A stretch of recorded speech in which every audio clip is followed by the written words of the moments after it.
नमस्कार, मैं आरती शर्मा और बहुत बहुत स्वागत है आज आपका हिंदुस्तान मेल न्यूज़ में। और आज हमारे साथ बहुत ही खास मेहमान हैं जो crime branch additional DCP Rajesh Dandotiya ji, जिनसे आज हम जानेंगे कि किस तरह बढ़ते साइबर क्राइम की रोकथाम के लिए किस तरह से वो लोगों को जागरूक कर रहे हैं और उन्हीं से जानते हैं उनके अनुभव। तो सर, जिस तरह से आप साइबर क्राइम की रोकथाम के लिए लोगों को अवेयर करने के लिए आप मुहिम चला रहे हैं, तो अभी तक कितने सेशन आपने कंप्लीट किए और कितने लोगों को इससे अपने लाभान्वित किया? ये लगभग ये कल मेरा जो था सेशन गांधी जो महात्मा गांधी मेडिकल कॉलेज में, उसमें 228 सेशन था ये। और इसमें मैं लगभग ऑफलाइन अगर हम कहें तो 1 लाख से ज़्यादा लोगों को हम ऑफलाइन, और ऑनलाइन अगर मान के चलेंगे तो ऑनलाइन लगभग 5 लाख से ज़्यादा लोगों को हम साइबर क्राइम के बारे में अवेयर कर चुके हैं।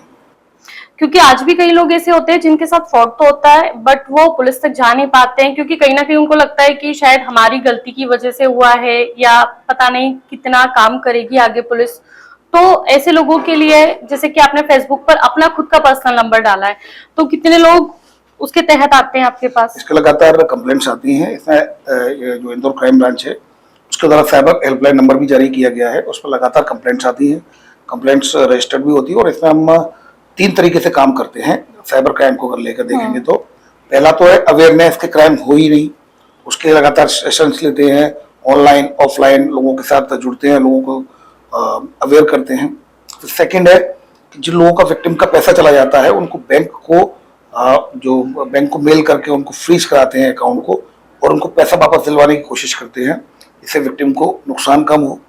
सेकंड हो गया। और थर्ड जो ओरिएंटेशन रहता है हमारा, वो रहता है उन गैंग्स को पकड़ना कि किस तरीके से जो गैंग्स जहाँ से काम कर रही हैं उनको आइडेंटिफाइड करना, चिन्हित करना और उनके खिलाफ कड़ी कार्रवाई करना। क्योंकि जिस तरह से अभी अवैध हथियार और ड्रग्स का भी बहुत ज्यादा इंदौर में फैल रहा है, तो उसके लिए पुलिस कभी कभी नाकाम भी हो जाती है, तो उसके लिए देखिए लगातार ड्रग्स में निश्चित नो डाउट युवाओं में ड्रग्स की जो प्रवृत्ति काफ़ी बड़ी है, लेकिन पुलिस भी समय समय पर काम करती है। इसमें हम न केवल जहाँ से सप्लाई कर रहे हैं उनको भी पकड़ते हैं, दूसरा जो ड्रग पेडलर जो लेकर आते हैं कैरियर के रूप में जो आते हैं उनको भी पकड़ते हैं। उसके अलावा यहाँ जिन जिनको सप्लाई किया जाता है उनको भी पकड़ते हैं। तो पिछली बार भी 152 आरोपियों पर हमारे द्वारा कार्रवाई की गई थी, और इस बार भी लगातार कार्रवाई की जा रही है। अभी भी सुबह कल रात में 3 लोगों को पकड़ा है जिनसे 40 ग्राम स्मैक मिली है और एक बाइक भी मिली है जो कि राजस्थान से लेकर आ रहे थे।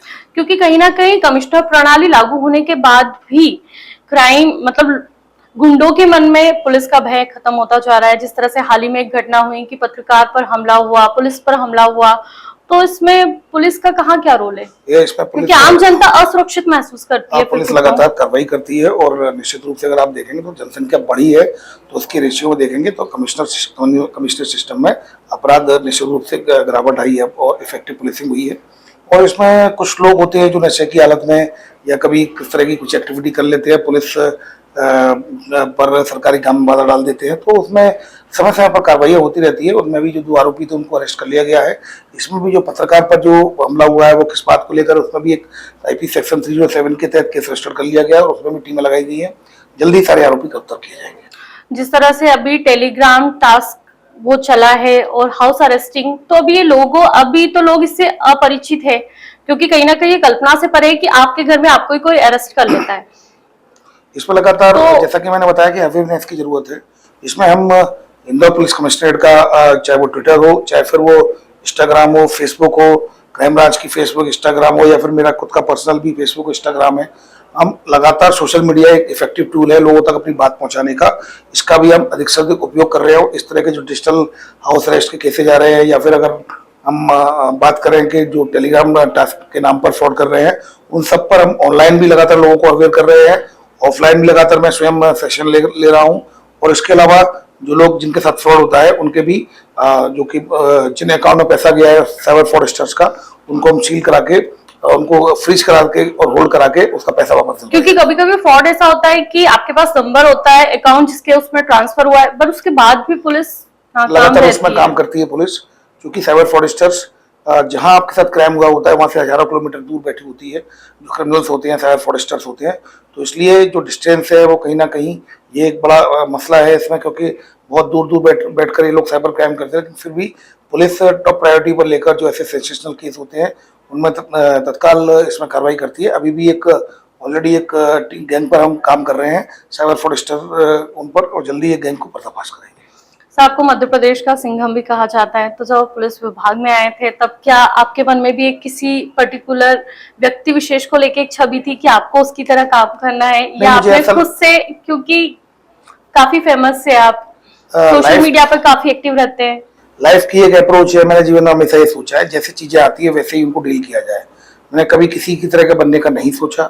मैं पुलिस में भर्ती हुआ, भर्ती होने के बाद मैंने मेहनत की, और मुझे लगता है कि जैसे किसी के साथ क्राइम हुआ या जहाँ पोस्टिंग हुई, तो जो अपन को दायित्व दिए गए हैं उनको बहुत गंभीरता से और मेहनत से करना है। तो धीमे धीमे करके आप उसमें स्पेशलाइज्ड हो जाते हैं और कहीं ना कहीं उसका लाभ। क्योंकि आप डॉक्टर बनना चाहते थे, आपका ड्रीम था डॉक्टर बनने का, फिर सडनली एक अलग ही विभाग में आना, तो ये आपके लिए कितना? मैं डॉक्टर बनना चाहता था, लेकिन मैं पुलिस में आ गया तो ईश्वर ने मेरी बात सुन ली।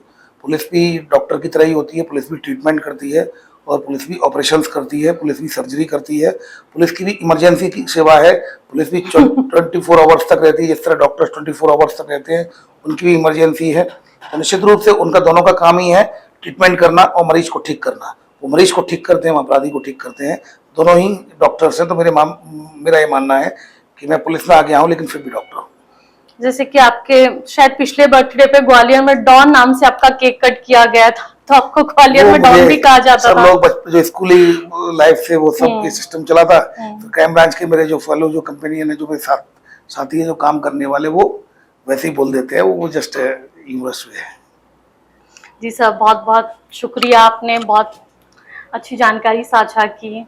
Thank you.